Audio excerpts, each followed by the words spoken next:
Welcome to Dadima's classes. Today we are going to do some important questions and answers from the poem Abou bin Adhem by Leigh. The first question is, who was Abou? Abou bin Adhem was a kind, holy person. He dedicated his life to the service of humanity. He loved all human beings. He did not harm anyone, so he did not have any fear in his heart. This gave him inner peace. The peace within him was so great that he became bold enough to talk to the angel who visited him at night.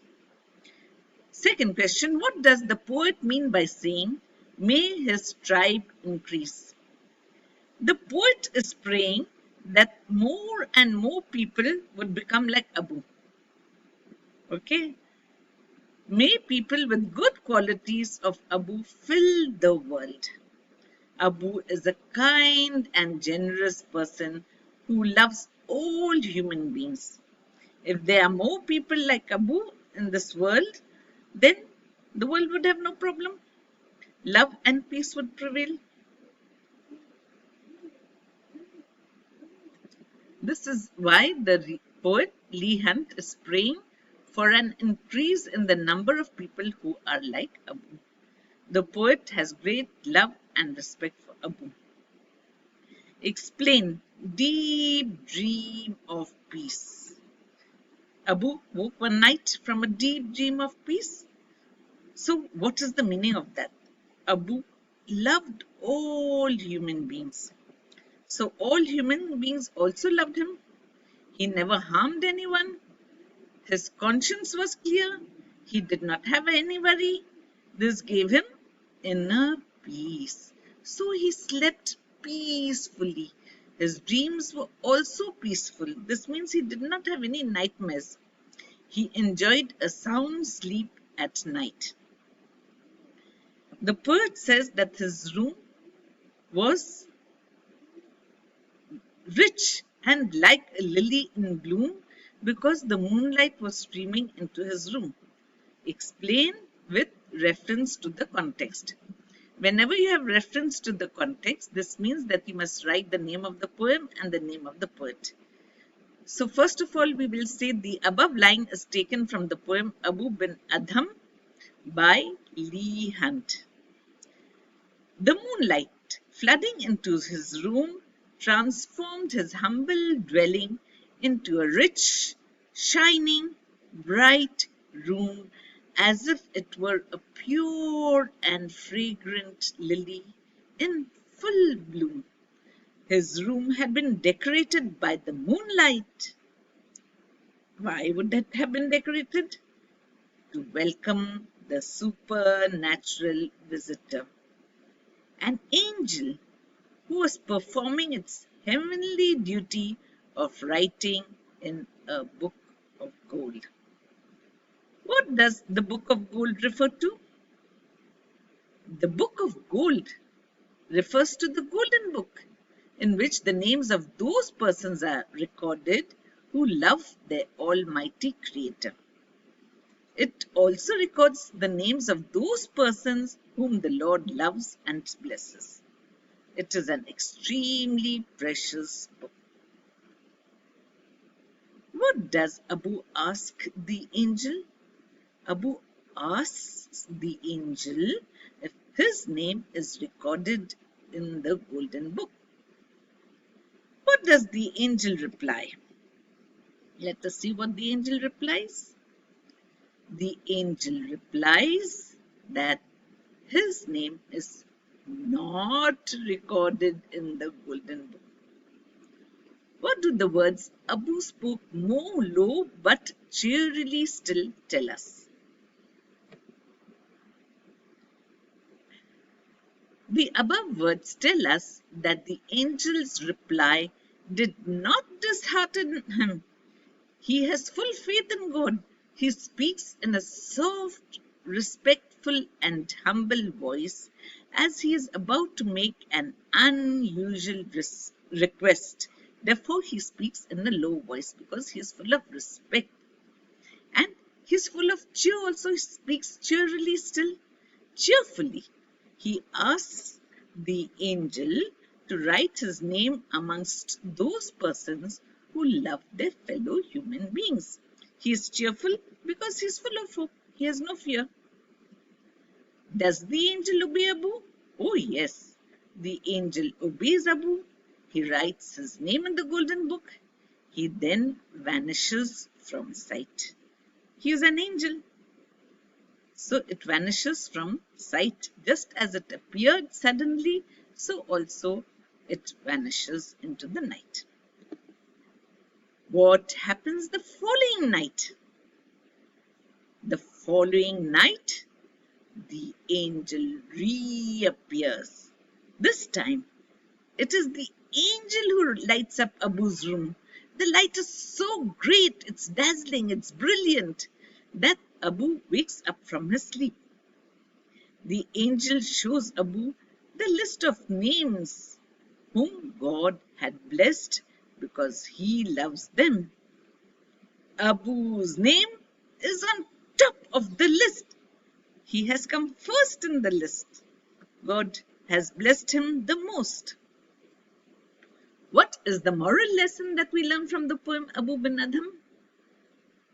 Or what is the theme of the poem? The moral lesson that we learn from the poem Abou bin Adhem is that loving one's fellow men is the best form of showing love to our Creator. If we truly love our Creator, then we must love all human beings.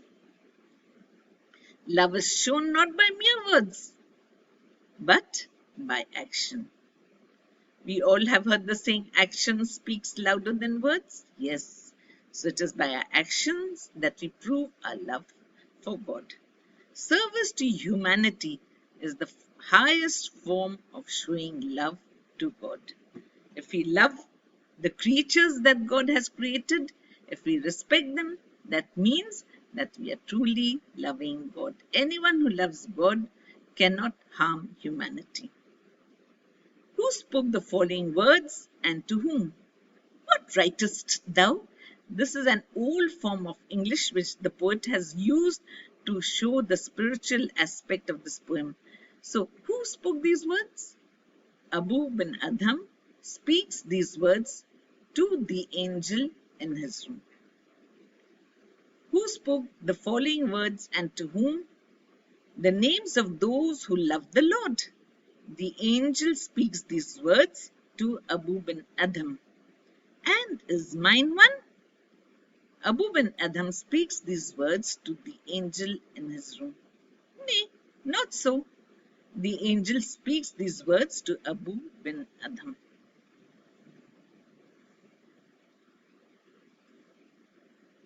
I pray thee then, write me as one that loves his fellow men. Abou bin Adhem speaks these words to the angel in his room.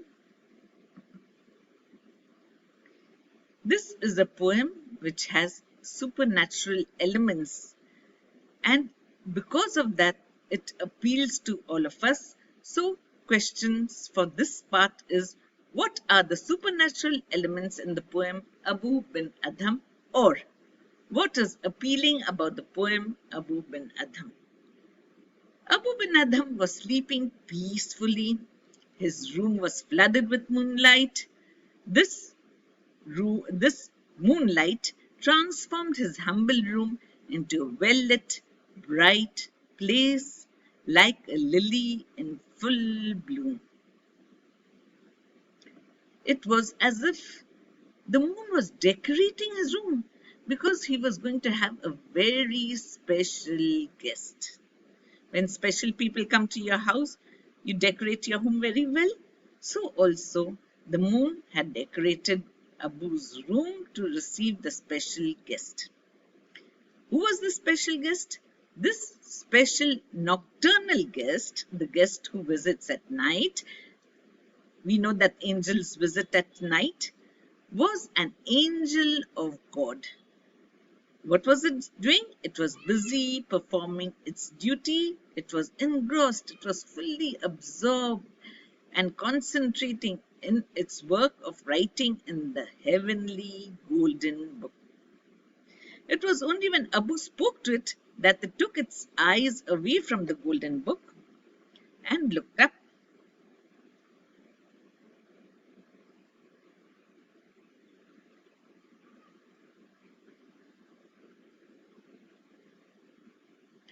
It was only when Abou spoke to it that it took its eyes away from the golden book and looked up. It was fully absorbed in its work. In Abou's room, the conversation that takes place in Abou's well-lit room is not a common phenomenon. It's not a common occurrence. It doesn't happen in everybody's houses. It doesn't happen in my house, nor in your house. But it did happen in Abou's house. These are all the spiritual aspects, the supernatural elements of this poem. The poet refers to the angel as a presence in the room. It's not a human being. It's present in his room. It's a present. What is it? It's his presence in his room. It is a vision that he sees. And it's not a human being. It's an angel. And it is a vision that rightly vanishes from sight after writing in the golden book. Angels are supposed to vanish. So also this angel vanished from sight. It is the angel that brings the heavenly light with it the next night. This heavenly light is to honor the special recipient of God's gift. Who receives God's gift this time? It is Abou who receives a special gift from God this time, and the gift is that Abou has been chosen by God. Abou has been blessed by God. Abou's name is right on top of the list. So, the following night, when the angel comes, it is the angel that brings heavenly light with it in order to honor the special recipient of God's gifts. The entire poem has an aura or ambience of calm, peace, serenity, and love. The above incidents and choice of words bring out the supernatural elements in the poem. They make the poem appealing to the readers. When we read the poem, we are very, very peaceful. It appeals to us. We want to become like Abou. We are motivated. We learn from this poem to love all human beings. This poem is a beautiful poem by Leigh Hunt. I thank the Lord for having taught us by the pen.